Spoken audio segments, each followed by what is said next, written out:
இஸ்லாமிய சகோதரர்களே, நம்மளோட ஐயம்பேட்டையில இப்படி ஒரு மதரசாவா? வாங்க போய் பார்ப்போம்.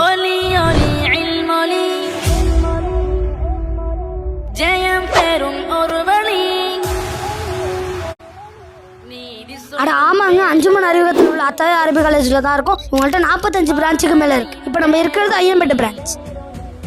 உங்கள்கிட்ட கம்ப்யூட்டர் வசதி இருக்கு, டைப் ரைட்டிங் வசதி இருக்குங்க. உங்கள் பிள்ளைகளின் அறிவை தூண்டுவதற்காக உங்கள்கிட்ட லைப்ரரி வசதி இருக்குங்க.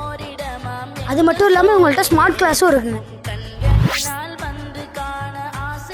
இவங்கள்ட்ட படிப்பு மட்டும் இல்லாமல் ஸ்போர்ட்ஸ் வசதியும் இருக்குங்க. Cricket, volleyball, football, tennis, yoga, இந்த மாதிரி நிறையா இருக்குங்க. அத்தாயி மதரசாவில் 40க்கும் மேற்பட்ட அரசு அதிகாரிகளும் உருவாக்கியிருக்காங்க. அத்தாயி மதரசாவில் 5000க்கும் மேற்பட்ட ஆலிம்களும் ஆஃபீல்களும் பட்டம் வாங்கியிருக்காங்க. இன்னும் எங்க வெயிட் பண்றீங்க? இவ்வளவு ஃபெசிலிட்டிஸ் உள்ள மதரசாவை ஏன் மிஸ் பண்றீங்க? உடனே இந்த ஸ்கிரீன்ல தெரியுற நம்பருக்கு கான்டாக்ட் பண்ணி உங்க அட்மிஷனை புக் பண்ணுங்க.